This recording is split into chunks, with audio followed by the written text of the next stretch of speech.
خیمے ہیں جہاں پہ بیوائیں اور یہ جگہ جگہ آتا ہے. یہ ترکمن اور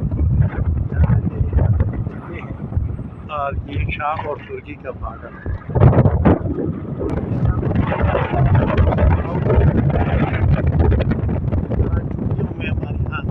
ہندوستان میں بھی ہے. یہاں بھی یہ جنگ سے متاثرہ بیوائیں اور یتیم ان علاقوں میں آباد ہیں.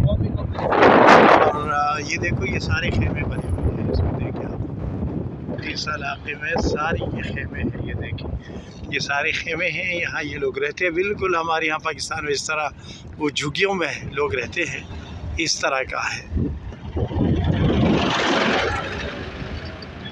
اس کو یہ لوگ مخیمات بولتے ہیں. کچھ میرے خیال میں یہاں سے لوگ واپس چلے گئے ہیں. یہ ڈھا دیے گئے ہیں. جی تو کچھ لوگ واپس چلے گئے اور یہ کچھ ترک حکومت کی طرف سے چل رہے ہیں. جو سامنے بھی ہیں وہ نظر آ رہے ہیں. یہ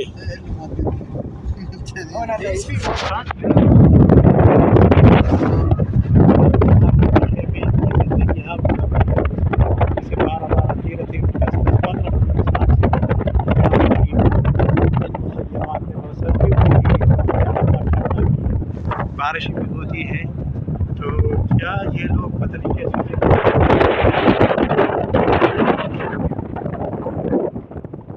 یہ ہم پہنچ گئے ہیں خیموں میں اور اب اس خیموں کی طرف ہم بڑھ رہے ہیں. یہاں فیملی سے ملاقات بھی ہوگی انشاءاللہ.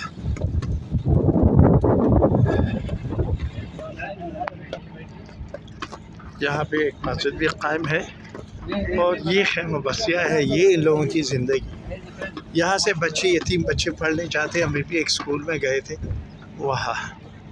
اللہ تعالیٰ سب کو اپنے حفظ و امان میں رکھے اور ہمارے ملکوں کو فسادات سے بچائے. اب شامی لوگ انبیاء کی اولاد صحابہ کی اولاد یہ سارا وہ خیمہ بستیاں دور دور تک پھیلی ہوئی ہے.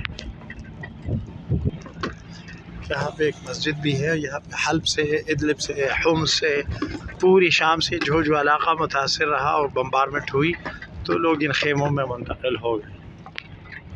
ہم خیموں میں پہنچ گئے. وہ کوئی فوجی چھاونی ہے سامنے پہاڑ پر اور یہ خیمہ جات پوری یہ علاقہ پورا بھرا ہوا ہے.